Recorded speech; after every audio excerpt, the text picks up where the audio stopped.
Okay, good morning. Today I want to talk to you guys about your workforce, the workforce you have right now and the workforce that you're going to be hiring all the way out to 2040.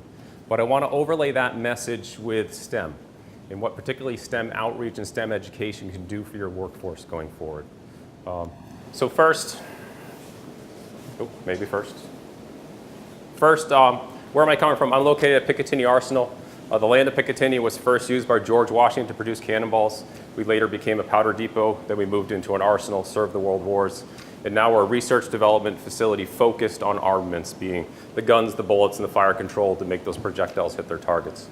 We're located, we have a Marine Corps, small Marine Corps detachment there, Navy, but we're mostly Army with PM shops in ARDEC, which is the Armament Research Development Engineering Center, which is where I work. That falls under RDCOM, which falls under AMC, to give you an idea of where we fit in the structure. But particularly I want to talk about STEM. And Colonel Peterson here established the Picatinny STEM office approximately 10 years ago to build what we need for a future workforce and bring that there. We service everywhere from pre-K all the way up through college, teachers and parents to try to build that workforce, support all the AOP programs, and we also have developed a lot of our own programs over time. So what do those programs kind of look like? Quick snapshot, we do everything from summer camps to sponsor a robotics team, run STEM events, do internships. We even have a lending library of STEM materials that employees can bring home to their kids to let them play. If they want to bring a Van de Graaff generator home to shock their kids, they're more than welcome to do that, basically. But not just students, we also make sure we service teachers, right? It's critical that we service teachers. Colonel Peterson would say, if you can win the teacher, you're going to win the war. You lose the teacher, you're going to lose the war. And that's very true. We have to reach those teachers. We do that through consulting, teacher training. We do a lot of research late. We're trying to document our best practices and make sure we can optimize that STEM outreach. And that's really what I want to dig into and talk to you.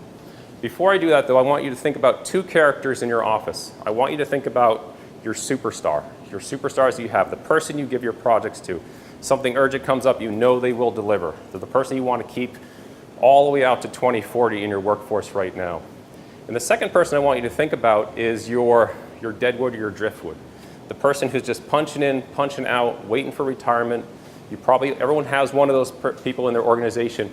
And I want you to think about that end of the spectrum of your employees. So your superstar all the way to your driftwood. And think about that going forward. So let's start with those guys. Maybe. Maybe not. There we go. So your current workforce, how do we currently, motivate them and keep them moving forward? We do a lot of mentoring programs, right? We mentor and develop that. We do a lot of, try going over here. We create an environment. We create like a Google environment or give them projects that are challenging and interesting to do. And we do a lot of training activities, right? We send people off to conferences. We do in-house training. But I want to argue with you that you can use STEM to help build that workforce. So to give you guys some perspective, we send roughly 200 to 250 scientists and engineers out to classrooms to do events or have people coming in tours. So we're constantly sending folks out to do that. So we decided to survey those folks to see if they bring any of that energy back from doing outreach into the workforce. And what we found was approximately 98% said doing STEM outreach gives them a job satisfaction increase when they're doing that. So we sat down with some of those engineers and scientists and talked to them, and what we asked them was, why are you finding this? And we found two common answers. The first being that when they go to do STEM outreach, it allows them to step away from their cost schedule performance lives and actually kind of step away and take a break from it. And if you think about your superstar, right, the worst thing you can do is have a superstar for 5 years. You want a superstar for 40 years in your organization, right? You need to give them breaks, that recharge moment. The second thing that we found was common was they would say, when I went in that school, it reminded me why I fell in love with engineering or science in the first place. It reignited them, and they brought that passion back into the work environment and rebuilt and kind of re-energized. When you think about your deadwood, that's exactly what you need to do. You need to get them re-passionate about their career and bring it back into the organization. All right, so let's move. You need to be able to hire folks, right? You need to retain them, but you need to be able to hire them. That moves us into our next age group, your 11th grade high school students into your graduate students. You're looking for technicians right out of high school, all the way up to your PhDs through graduate school, right? The classic method is interns. This is a crew that I had a couple years ago as summer interns, a great crew. I had them doing everything from design and circuits to 3D printing stuff to testing software code to taking out the garbage and moving furniture. Full spectrum, right? You abuse your summer hires. That's what you do. But what's great with internships, we're all familiar, it allows you to validate the employee, not only on their technical skills, but on their character. And a resume is really hard to validate with their character, so internships are great. The other part of this guy in the blue shirt right here, Elliot, we hired him straight out. As soon as he came out, we snatched him up. And within 3 days, he was doing advanced circuitry design and a box design for guided munition systems in 3 days of being a new hire, right? So he was already spun up, which allows us to utilize that. And other things that do also work for this is, internships, but also targeted events. If you can find events where you're going to pull those students in, give them an idea of exactly where they're going to work and what they're going to do, it builds that excitement and interest. The next group puts you into this 6th grade through 12th. This is what we call our nurture stage, right? And notice I added parents there because parents are ultra critical. They're the ones who are going to be paying the bill and making decisions for their students or helping them make those decisions.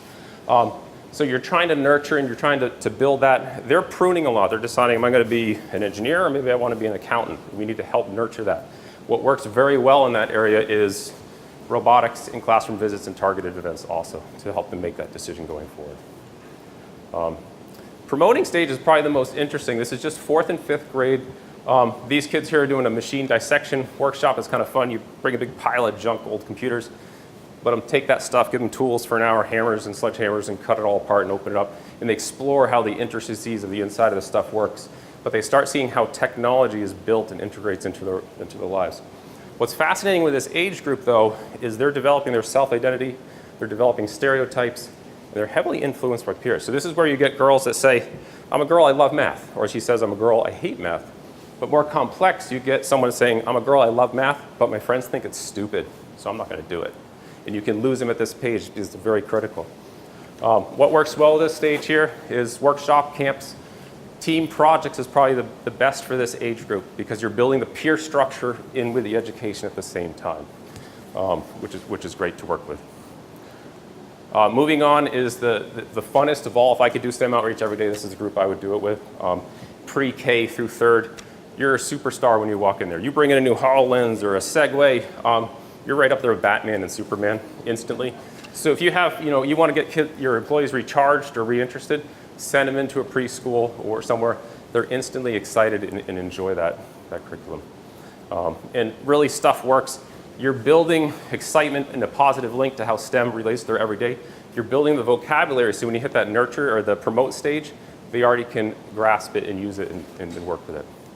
So running back through that real quick, introduce, right? Then you're trying to promote. Then you're nurturing that. You're keeping them on track. You're going to recruit them out of those colleges, and then you're going to try to retain that workforce. What I want to highlight here, though, is look how short this promote stage is, that 4th and 5th, right? It's that Malcolm Gladwell tipping point within the system that we're looking at here. You have a very small window, and like everything else, your costs are all up front, right? If you miss them here, the cost to transition them later on in high school is much more difficult because you're trying to override the chemistry in their brain to get you there. And you're starting to see that this is really an overall system, right? It's a system that's all interlinked and works together.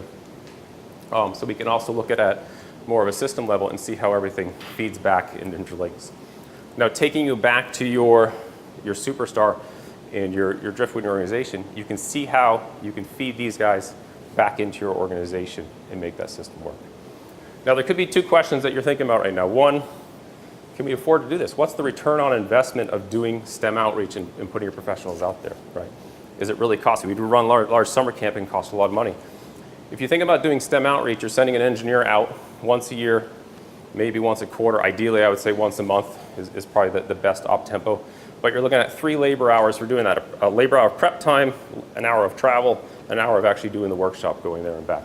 So you're looking at 3 hours of labor time to send an engineer out into the schools to do that type of outreach. Contrast that with a conference event, right, where you have multiple days, a larger cost. And it allows you to build that return on investment. The second question is, does this actually work? Does it actually have an impact on the teachers? So when I was developing these slides and working through them, I typically go out and do outreach on a roughly, at least once a month, I try to go out to a school to do outreach at all different ages. So I'd recently been in outreach at a middle school, and one of my colleagues came in and he gave me a stack of thank you notes that we typically get from students at this stuff. So when I was going through those, one struck me, and I thought I would close this presentation with kind of reiterating and reading that to you guys. So I'm having fun with this clicker. So let me read this to you guys. So, dear Mr. Smith and Mr. Tillinghast, Mr. Smith being the colleague that I went to the workshop with, thank you for coming to BR Middle School to tell us about your jobs. I love engineering. She already knows what engineering is and love it. But your presentation made me certain that I want to be an engineer when I grow up. Thank you, Sarah. I'm done.